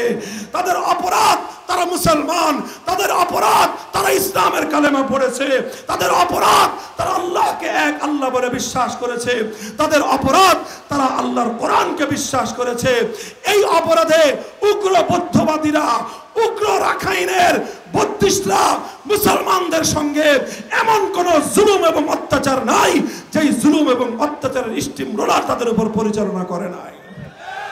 গর্ভবতী মায়ের পেট বিদীর্ণ করে সেই মায়ের পেট থেকে গর্ভের সন্তানকে বের করে সেই সন্তানকে দিয়ে মায়ের চোখের সামনে ফুটবল খেলেছে, মায়ের সামনে সন্তানকে টুকরো টুকরো করে হত্যা করেছে, সন্তানের সামনে মাকে ধর্ষণ করে মায়ের ইজ্জত ছিনতাই করা হয়েছে, সন্তানের সামনে পিতাকে হত্যা করা হয়েছে, বাবার সামনে সন্তানকে, ভাইয়ের সামনে বোনকে খুন করা হয়েছে, বোনের ইজ্জত দিয়ে ছিনিমিনি খেলা হয়েছে। এভাবে লক্ষ লক্ষ রোহিঙ্গা মুসলমান শুধুমাত্র জীবনটুকু হাতে নিয়ে যখন তারা রাখাইন থেকে, আরাকান থেকে বাংলাদেশের দিকে তারা রওনা করেছে, প্রতিমধ্যে 100 মানুষ রওনা করলে 50 জনকে রাস্তার মধ্যে কুপিয়ে হত্যা করা হয়েছে। বাকি 50 জন কোন রকম প্রাণটা হাতে নিয়ে সমস্ত জীবনের অর্জিত সম্পদ পিছনে ফেলে জানটা নিয়ে বাংলাদেশে এসে আশ্রয় নিয়েছে। এগুলো আমি কাল্পনিক কাহিনী বলতেছি না, বলেন এগুলো আমি আমার বানানো গল্প বলতেছি। যদি কারো মনে হয় বানানো গল্প বলতেছি, যান এখনো বাংলাদেশের সেই আপনারা বাংলাদেশের কক্সবাজার এলাকার কুতুপালং রোহিঙ্গা ক্যাম্পগুলোতে যেয়ে দেখেন 18 লক্ষ রোহিঙ্গারা আজ বাংলাদেশে আশ্রিত অবস্থায় আছে। কি অপরাধ তাদের? তাদের অপরাধ আর কিছু নয়, 1300 বছর ধরে তারা ওই এলাকায় থাকে, তাদের অপরাধ একটাই, তারা মুসলমান। এই তো হলো বৌদ্ধদের কাছ থেকে ইসলামের অধিকার। কথা বলেন ঠিক না বেঠিক? কেউ বলতে পারেন যে হিন্দু বৌদ্ধরা তো উগ্র, এই জন্য সেখানে ইসলামের অধিকার নাই। উন্নত ইউরোপ আমেরিকায় মুসলমানদের অধিকার আছে। এই তো ফ্রান্সে কিছুদিন আগেই আদালত থেকে রায় দিয়ে মুসলিম নারীদের জন্য হিজাব ব্যবহার করাকে নিষিদ্ধ ঘোষণা করা হয়েছে। করে নাই? বলেন করে নাই? আমি জিজ্ঞাসা করতে চাই, ইসলাম ধর্মে আল্লাহর কোরআনের বিধান অনুযায়ী একজন মুসলিম নারীর জন্য পর্দা করা সুন্নত না ফরজ? চিৎকার করে বলেন সুন্নত না ফরজ? তাহলে মুসলমানের জন্য অবশ্য পালনীয় বিধান হলো পর্দার বিধান। আজ ইউরোপিয়ানরা বলতেছে তোমরা মুসলমানরা আমাদের দেশে থাকতে পারবা, তোমার নারীরা আল্লাহর বিধান পালন করতে পারবে না, তোমার ধর্ম তুমি পালন করতে পারবে না। কথা বলেন ঠিক কিনা? এই তো চিত্র। আর ইহুদিদের কথা বলবো কি বলেন? বলবোটা কি ইহুদিদের কথা? আজ 70 বছর পর্যন্ত জায়নবাদী ইসরায়েলের জারদ সন্তানেরা যেভাবে আমার গাজা এবং ফিলিস্তিনের মুসলমানদেরকে সত্য প্রসূত নিষ্পাপ ফুলের মতো মাসুম বাচ্চাদেরকে যেভাবে বুলডোজার দিয়ে মাটির সঙ্গে মিশিয়ে দিচ্ছে, পৃথিবীর ইতিহাসে এমন বর্বরতার কোনো দৃষ্টান্ত দেখাতে পারবেন না। এই তো হলো হিন্দু, বৌদ্ধ, ইহুদি, খ্রিস্টানরা সংখ্যালঘুদের কি অধিকারের ফর্মুলা দিবে। ফর্মুলা তো পাই নাই, প্র্যাকটিক্যাল নমুনা পাইলাম। এই ইসলামের কাছে জিজ্ঞাসা করেন, হুজুর আপনারা যে এত বড় বক্তব্য দিচ্ছেন, ইসলাম কায়েম হলে সংখ্যালঘুদের কি হবে? আমি আমার ব্যক্তিগত বক্তব্য বলবো না, কোন আলেম ওলামা, কোন হুজুরের রেফারেন্স দিব না। আমরা বলবো আমাদের নবীর ভাষায়। আমার নবীর প্রদত্ত মূলনীতি হলো লাহুম মা লানা ওয়া আলাইহিম মা আলাইনা, আল খামরু লাহুম কাল খাল্লি লানা ওয়াল খিনজিরু লাহুম কাশশাতি লানা ওয়া ইউকাতালু মিন ওয়ারাইহিম ওয়াল ইমামু জান্নাতুন। আমার পয়গম্বর বলবেন একটি ইসলামী রাষ্ট্রের মধ্যে নাগরিক হিসেবে একজন মুসলমান যে অধিকার ভোগ করবে, একজন ভিন্ন ধর্মাবলম্বী সমান অধিকার ভোগ করবে। শুধু এতটুকু বলেই ক্ষান্ত হন নাই আমার নবী দৃষ্টান্ত দিয়েছেন একটি ইসলামী রাষ্ট্রের মধ্যে মুসলমানরা যেরকম আমের জুস পান করতে পারবে না? আমের জুস, আপেলের জুস, যে কোনো বেদানার জুস পান করতে পারবে, শরবত পান করতে পারবে, দুধ পান করতে পারবে, এটা যেমন মুসলিমের অধিকার, ঠিক তদ্রূপ একটা ইসলামী রাষ্ট্রের মধ্যে বৈধভাবে যে সকল অমুসলিমরা বসবাস করে, সেই অমুসলিমদের ধর্মে যদি মদ্যপান করা বৈধ হয়ে থাকে, সে তার ধর্ম অনুযায়ী ইসলামী রাষ্ট্রের মধ্যে মদ্যপান করবার অধিকার পাবে। দিস ইজ ইসলাম। তুমি যদি তোমার ধর্ম যদি অ্যালাউ করে, তোমার ধর্মে যদি মদ পান করে অ্যালাউ করে, ইসলাম তোমাকে মদ পান করতে বাধা দিবে না। তবে মাতলামি করবা তোমার এলাকায়, মদ খেয়ে মাতাল হয়ে আরেকজনের ঘরে ঢুকবা, সেটা পারমিশন ইসলাম দিবে না। ইসলাম বলবে তুমি যদি শুকরের গোশত খেতে চাও, তোমার ধর্মে শুকরের গোশত এলাও করে, হিন্দু ধর্মে শুকরের গোশত এলাও, খ্রিস্ট ধর্মে শুকরের গোশত এলাও। ইসলাম বলবে তোমার ধর্ম যেহেতু শুকরের গোশত এলাও, সুতরাং তুমি যখন ইসলামী রাষ্ট্রে অমুসলিম নাগরিক হিসেবে বসবাস করবে, তোমার শুকরের গোশত খাওয়ার পারমিশন দেওয়া হবে। শুধু পারমিশন না, বরং নিরাপত্তা সহ দিবে।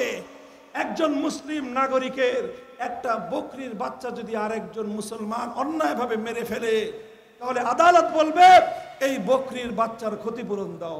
কথা ঠিক কিনা?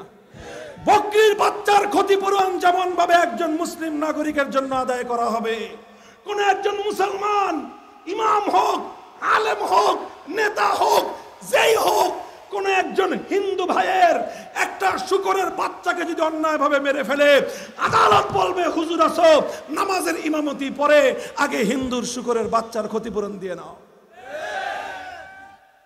ও মুসলমান, ও সংখ্যালঘু ভাইয়েরা, আজ তোমাদেরকে আতঙ্কিত করা হয় ইসলাম কায়েম হলে নাকি সংখ্যালঘুরা থাকতে পারবে না। এর চেয়ে মিথ্যাচার, এর চেয়ে ধোঁকাবাজি আর প্রতারণা কিছুই হতে পারে না। আমি ইসলামের পক্ষ থেকে দায়িত্ব নিয়ে ঘোষণা করতে চাই, যদি রাষ্ট্র ব্যবস্থা ইসলাম কায়েম হয়, সংখ্যালঘুরা জান, মাল, ইজ্জত, আবরু, ধর্মীয় স্বাধীনতা এমন ভাবে ভোগ করতে পারবে, আজ পর্যন্ত পৃথিবীতে কেউ তাদেরকে সেই নিরাপত্তা দিতে পারে না। আলহামদুলিল্লাহ, ইসলাম সেই আদর্শের নাম, ইসলাম সেই জীবন ব্যবস্থার নাম। ইউকাতালু মিন ওয়ারাইহিম, আল্লাহর নবী বলেছেন একটি মুসলিম রাষ্ট্রের উপর যদি শত্রুরা হামলা চালায়, শত্রুরা যদি আক্রমণ করে, আর সেই আক্রমণ প্রতিহত করার জন্য কোন হিন্দু, কোন বৌদ্ধ, কোন খ্রিস্টান যদি প্রতিহত করার জন্য যুদ্ধে অংশগ্রহণ করতে চায়, তাহলে তাকে যোদ্ধা হিসেবে মুসলমানরা তাদেরকে গ্রহণ করে নিবে।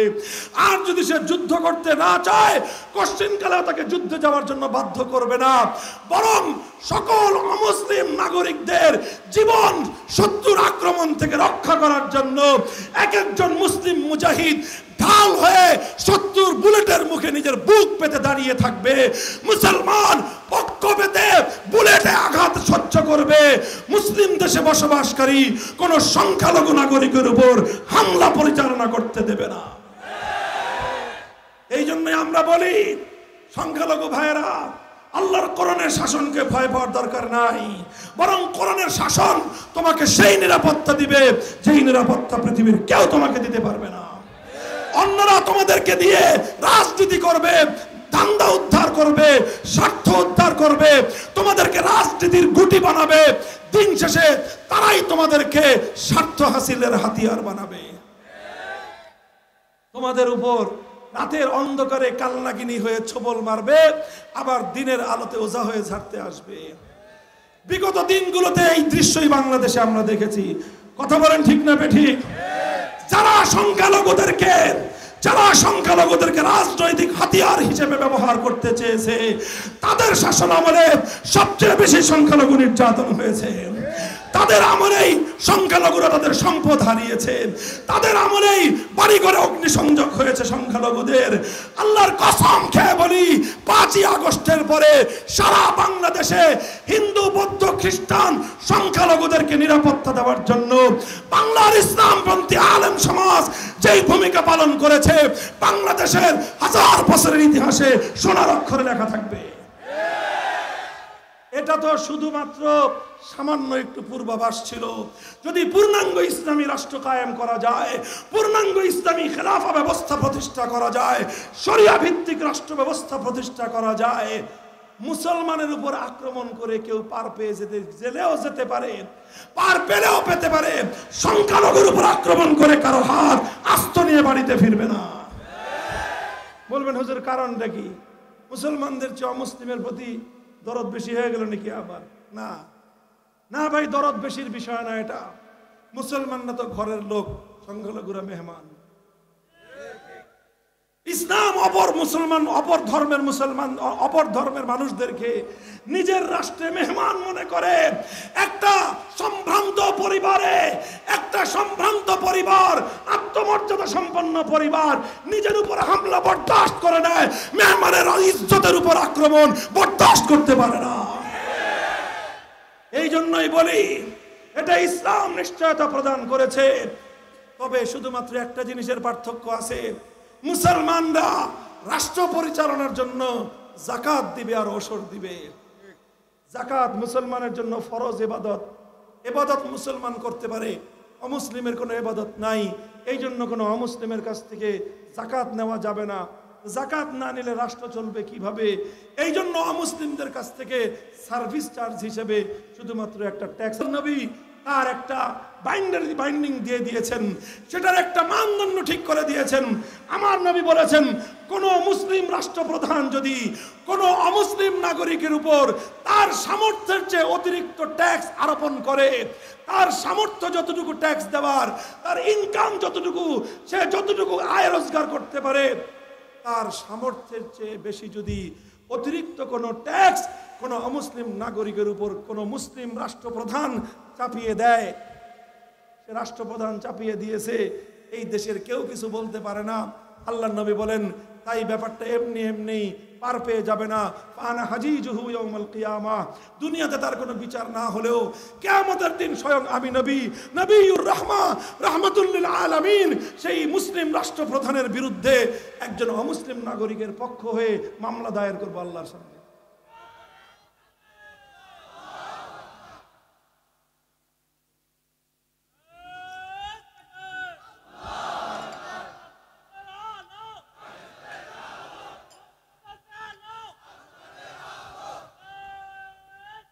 মুহতারাম হাজিরিন, আলোচনার খুব দীর্ঘায়িত নয়, আমি এখানে এসেই বলতে চাই, ও মুসলমান, তুমি মুসলমান হয়ে ইসলামের সৌন্দর্য বুঝবার চেষ্টা করো।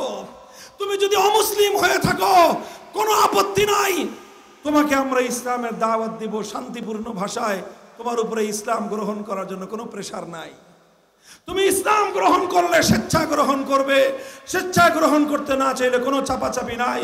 কিন্তু আমরা তোমাকে নিশ্চয়তা দেই, আমরা তোমাদেরকে নিরাপত্তা ব্যবস্থার কথা অগ্রিম অঙ্গীকার ব্যক্ত করে বলতে চাই, আমার জমিনে যদি আল্লাহর কোরআনের রাজ কায়েম হয়, ইসলামী সোনালী শাসন ব্যবস্থা, খেলাফতের ব্যবস্থা যদি কায়েম হয়, ধর্ম বর্ণ নির্বিশেষে প্রতিটি মানুষের যাবতীয় অধিকার নিশ্চিত হবে, নিশ্চিত হবে, নিশ্চিত হবে ইনশাআল্লাহ। কাজে ও মুসলমান, তোমাদের কাছে আমার আহ্বান, হে মুসলমান, আজ বিপুল পরিমাণ মুসলমানরা একটা হীনমন্যতার শিকার। ওই যে প্রথম বলেছিলাম যে এই প্রশ্ন, যদি ইসলামী রাষ্ট্র হয় হিন্দু রাষ্ট্র হতে পারবে না কেন? যদি ইসলামী রাষ্ট্র হয় বৌদ্ধ আর খ্রিস্ট রাষ্ট্র হতে পারবে না কেন? প্রশ্নের জবাব হলো এই, ইসলামের পক্ষে আধুনিক যুগে রাষ্ট্র পরিচালনা করা সম্ভব, হিন্দু ধর্মের পক্ষে আধুনিক যুগে রাষ্ট্র পরিচালনা করা সম্ভব নয়। ইসলামের পক্ষে আধুনিক যুগে রাষ্ট্র পরিচালনা করা সম্ভব, বৌদ্ধ খ্রিস্টান ইহুদি পৃথিবীর আর কোন ধর্মের মধ্যে রাষ্ট্র পরিচালনা করবার মতো কোনো ফর্মুলাই নাই। আরে ভাই, নির্বাচনে লড়াই হয়, মারামারি হয় কখন? যখন প্রতিদ্বন্দ্বী প্রার্থী থাকে তখন সে না। কি বলেন, কথা বুঝেন নাই? আরে ভাই, নির্বাচন যখন প্রতিদ্বন্দ্বিতা হয়, মারামারি লড়াই কখন হয়? প্রার্থী যখন একাধিক হয়। আর প্রার্থী যদি হয় একজন, এখানে কোনো লড়াই হয়? এখানে কোনো মারামারি হয়? এখানে কম্পিটিশনের মধ্যে তো ইসলামের সঙ্গে অন্য কোনো ধর্ম মাঠেই নামতে পারলো না। কিসের লড়াই, কিসের মারামারি, কিসের সংঘাত? ইসলাম শুধু মুসলমান নয়, সমস্ত ধর্মাবলম্বীর অধিকার নিশ্চিত করবে। ভাই, আখেরি আর একটা গল্প বলে আমার বক্তব্য শেষ করতেছি। এই যে ইসলামের শ্রেষ্ঠত্ব, ইসলামের এই যে সৌন্দর্য, আমি শুরুতেই বলেছিলাম মুসলমানরা বুঝতে না পারলেও ইহুদি খ্রিস্টানরা কিন্তু প্রথম দিন থেকেই তারা জানে। এই জন্যই তারা ইসলামের প্রতি বিদ্বেষ পোষণ করে। ইহুদিরা ইসলামের প্রতি বিদ্বেষ পোষণ করে। ইসলামের রাষ্ট্র ব্যবস্থা, ইসলামের রাজনৈতিক বন্দোবস্ত যেন আল্লাহর জমিনে কায়েম হতে না পারে, তারা একটা ষড়যন্ত্রের জাল বুনেছে। কিসের জাল? একটা ষড়যন্ত্রের জাল বুনেছে। এই একটু বসেন 5 মিনিট, আর কথাটা শেষ করি। তারা একটা ষড়যন্ত্রের জাল বিস্তার করেছে। ষড়যন্ত্রের জালটা হলো, ঠিক আছে ভাই, যেহেতু রাষ্ট্রের মধ্যে ধর্ম টেনে আনতে গেলে ধর্মগুলোর মধ্যে পারস্পরিক মারামারি সংঘাত দেখা দিতে পারে, এই জন্য রাষ্ট্রের মধ্যে কোনো ধর্মের প্রয়োজন নাই। এই কথা বলে ধর্মনিরপেক্ষ মতবাদ নামক একটা কুফরি মতবাদ এই ইহুদি খ্রিস্টানরা মিলে আবিষ্কার করেছে। কেন রাষ্ট্রের মধ্যে ধর্মের প্রয়োজন হবে না কেন? ভাই, আমার প্রশ্ন, আপনারা সবাই একটু বুঝে শুনে জবাব দেন। ধর্ম ভালো জিনিস না খারাপ জিনিস? চিৎকার করে বলেন, ধর্ম ভালো জিনিস না খারাপ জিনিস? তো ধর্ম যদি ভালো জিনিস হয়, ব্যক্তির জীবনে ভালোর দরকার, পরিবারের মধ্যে ভালোর দরকার, ধর্মে মসজিদ মাদ্রাসার মধ্যে ভালোর দরকার, রাষ্ট্রের মধ্যে কি ভালোর দরকার আছে না নাই? তো যদি ধর্ম ভালো জিনিস হয়ে থাকে, ব্যক্তির জীবনে ধর্মের দরকার হলে, পরিবারে ধর্মের দরকার হলে, ব্যবসা বাণিজ্যে ধর্মের দরকার হলে, রাষ্ট্রের মধ্যে ধর্মের তো আরো বেশি দরকার। কিন্তু রাষ্ট্রের মধ্যে ধর্মের দরকার বললেই অন্য ধর্মগুলো ইসলামের সঙ্গে প্রতিযোগিতা টিকতে পারে না। তখন তারা ষড়যন্ত্র করে এই মতবাদ আবিষ্কার করলো যে বলে কি, ধর্ম যার যার, রাষ্ট্র সবার। এই কথা বলে রাষ্ট্র থেকে ধর্মকে আলাদা করবার একটা কুফরি মতবাদ তারা আবিষ্কার করেছে। এই কুফরি মতবাদ হিন্দুরা বিশ্বাস করতে পারে, এই কুফরি মতবাদ বৌদ্ধরা বিশ্বাস করতে পারে, এই মতবাদ ইহুদি খ্রিস্টানরা মানতে পারে। এই কুফরি মতবাদ যারা আল্লাহর কোরআনকে বিশ্বাস করে, যারা ইসলামকে বিশ্বাস করে, যারা আল্লাহর পয়গম্বরকে আখেরি নবী, পরিপূর্ণ নবী বলে বিশ্বাস করে, তারা ধর্মনিরপেক্ষ মতবাদ নামক কুফরি রাজনৈতিক মতবাদ কোনোদিন মানতে পারে না, বিশ্বাস করতে পারে না।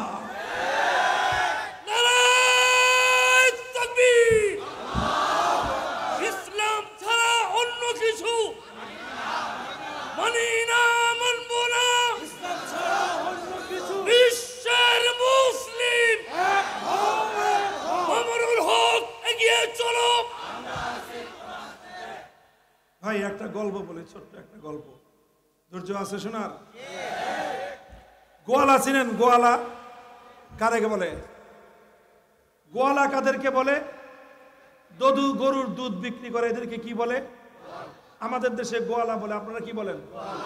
গোয়াল বলেন। আচ্ছা ঠিক আছে, গোয়াল বলেন, গোয়ালা যাই বলেন। আর একটা আছে গৃহস্থ, আপনারা কি বলেন? গৃহস্থ বা গেরস্থ, বিভিন্ন আঞ্চলিক ভাষায়। আচ্ছা, গৃহস্থের বাসায় গরু থাকে না? থাকে। গৃহস্থ গরু দিয়ে কি করে? হাল চাষ করে। গোয়ালার বাসায় গরু গৃহস্থের চেয়ে কম থাকে না বেশি থাকে? বেশি থাকে। গোয়ালা গরু পালে কেন? দুধ বিক্রি করার জন্য। গোয়ালা গরু পালে কেন? দুধ বেচার জন্য। গৃহস্থ গরু পালে কেন? জমি চাষ করার জন্য। তো আর গাই গরু দিয়ে চাষ করে না, হাল চাষ করে ষাঁড় বা বলদ গরু দিয়ে। কিন্তু বলদ গরু পালতে হলে 2-4টা গাইও পালতে হয়, কথা ঠিক? এখন গৃহস্থ যে 1-2টা গাই পালে, ওই গায়ের দুধ কি করে গৃহস্থ? ওই দুধ নিজে কিছু খায় আর বেশি ওর বাছুরি খায়, কথা ঠিক কিনা?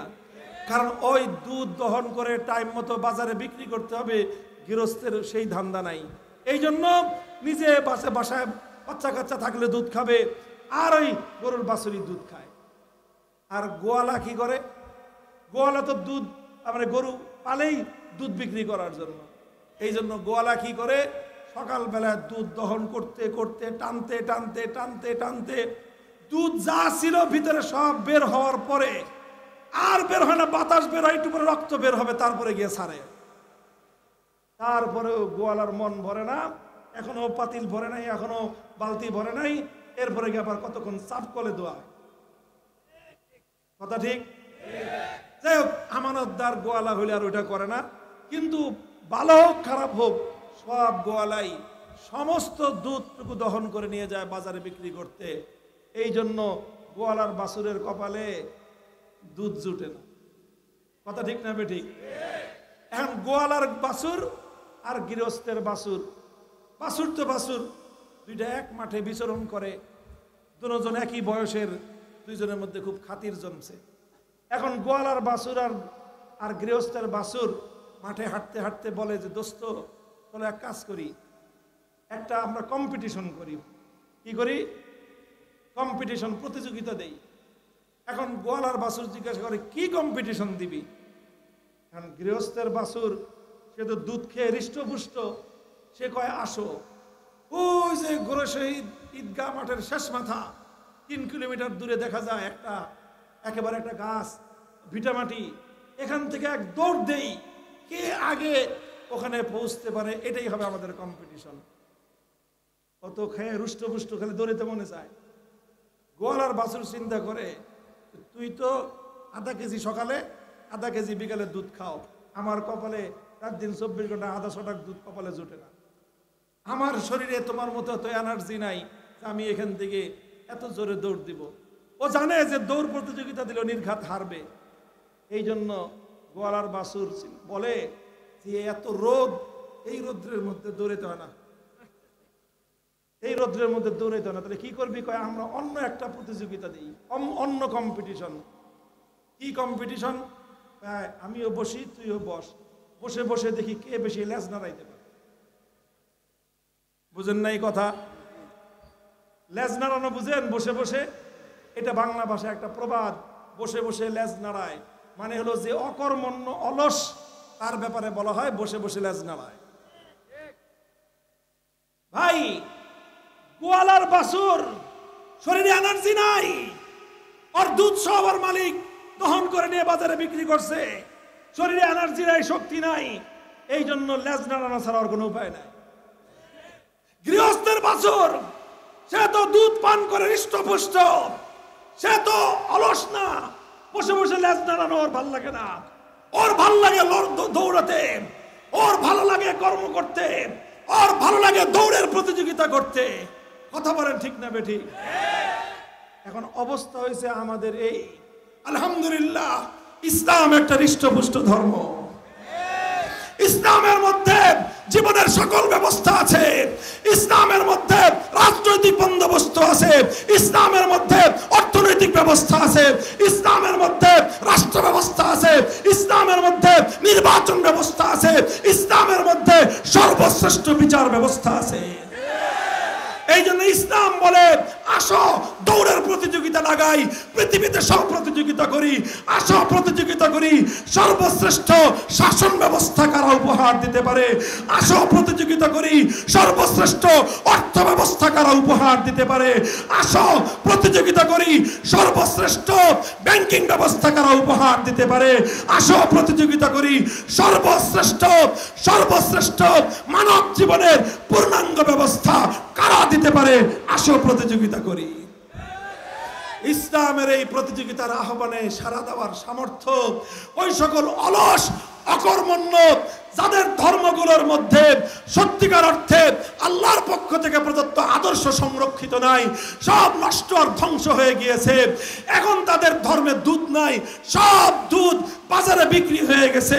এখন ওই সকল ধর্মগুলো তারা শুকনো অবস্থায়, এনার্জিহীন অবস্থায়, এখন তারা মুসলমানদেরকে ডাক দেয় দৌড়ের প্রতিযোগিতা করার দরকার নাই, আসো দেখি কে বেশি লেজ নাড়াইতে পারে। আরে ভাই, ধর্মনিরপেক্ষ মতবাদ মানেই হলো লেজ নাড়ানোর মতবাদ।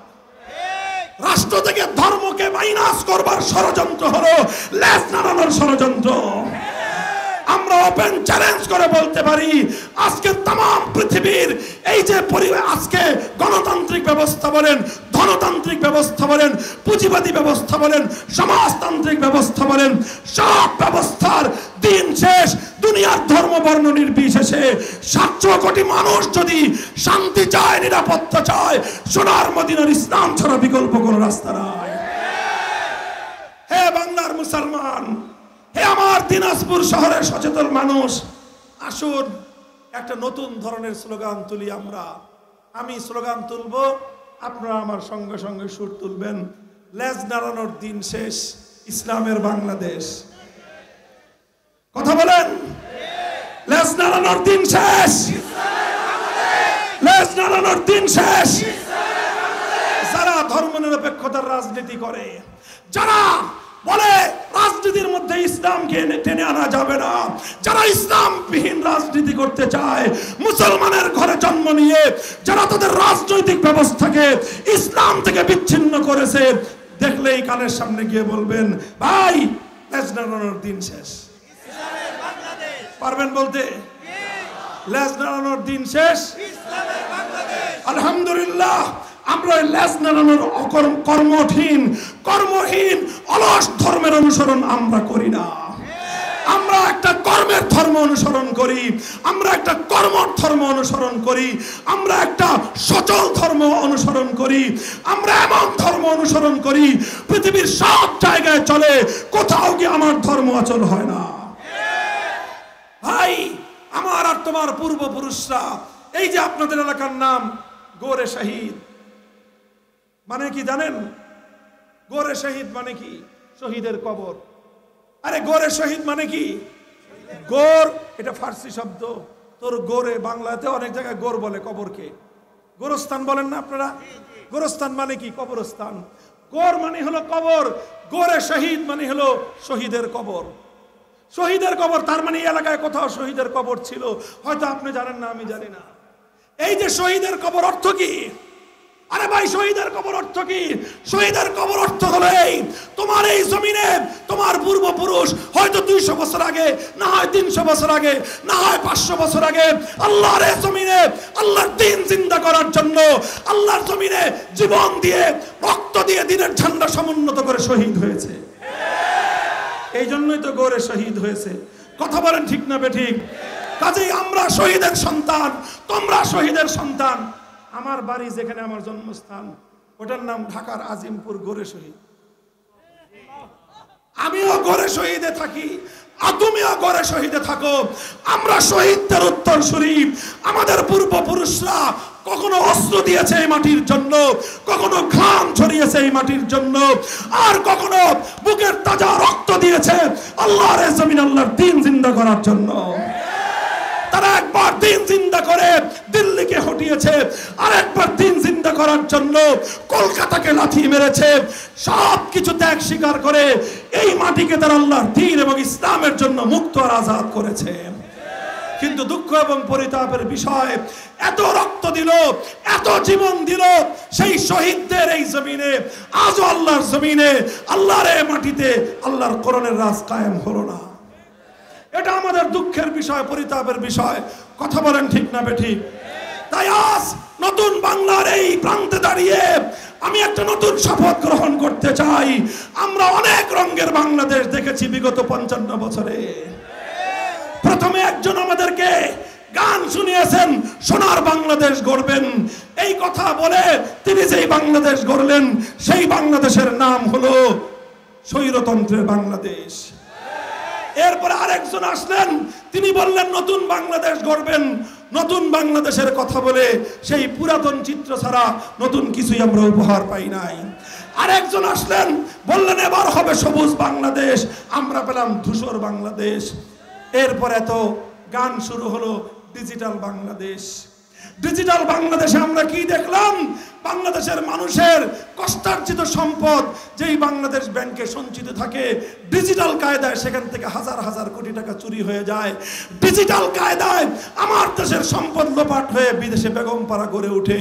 ডিজিটাল দুর্নীতি আর লোপাট ছাড়া কিছুই পাই নাই। বলতে চাই একটাই কথা, সোনার বাংলাদেশ দেখা শেষ, নতুন বাংলাদেশ দেখা শেষ, সবুজ বাংলাদেশ দেখা শেষ, ডিজিটাল বাংলাদেশও দেখা শেষ।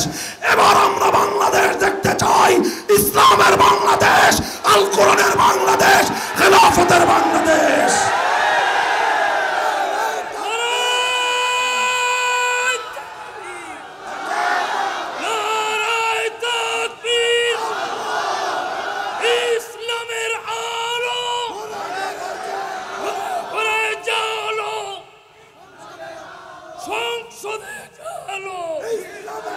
প্রস্তুত আছেন তো ইনশাআল্লাহ? হতাশার কোনো কারণ নাই ইনশাআল্লাহ। আমি তো বলি এই জমিনে আমরা ভাড়াটিয়া হিসেবে থাকতে আসি নাই, মালিকানা সূত্রে থাকি। মালিকানা সূত্রে বলবেন হুজুর মালিক হইলেন কেমনে? রক্ত দিয়ে কিনেছে এই মাটি। আমাদের পূর্বপুরুষরা রক্ত দিয়ে এই জমিন ইসলামের জন্য রেজিস্ট্রেশন করে রেখে গেছে। সুতরাং ইসলামের জন্য 47-এ রেজিস্ট্রিকৃত এই জমিনে ইসলাম ছাড়া আর কোনো মতবাদ চলতে পারে না। যাদের কাছে ধর্মনিরপেক্ষ মতবাদ এত ভালো লাগে, সীমান্ত পাড়ি দিয়ে চলে যাও তোমার ধর্মনিরপেক্ষতার দেশে। এই জমিন আন্তর্জাতিক চুক্তির মাধ্যমে ইসলাম কায়েম করবার জন্য দেশ বিভক্ত করা হয়েছিল।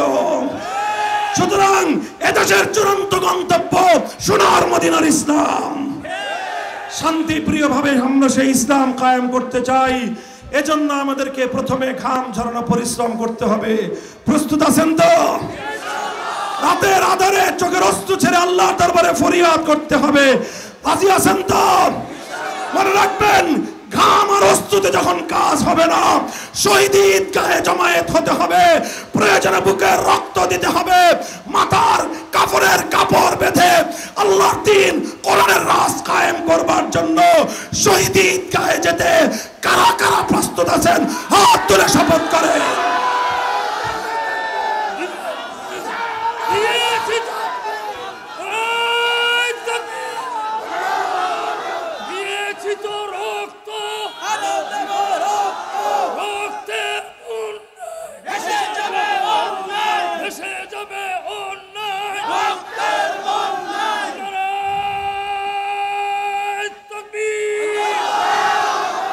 আল্লাহ পাক আপনাদেরকে কবুল করেন, তৌফিক দান করেন। এই ভাই, এগুলো কি শুধু কথার কথা না অঙ্গীকার? বলেন কথার কথা না শপথ? আল্লাহ পাক এই শপথ রক্ষা করার তৌফিক আমাদের সকলকে দান করেন। আগামী 15ই নভেম্বর ঢাকার ঐতিহাসিক সোহরাওয়ার্দী উদ্যানে সম্মিলিত খতমে নবুয়ত পরিষদের উদ্যোগে খতমে নবুয়ত মহাসম্মেলন, ইনশাআল্লাহ ইমানি দায়িত্ব নিয়ে সকলেই সেখানে হাজির হবেন। স্লোগান মনে থাকবে, লেজ নাড়ানোর দিন শেষ।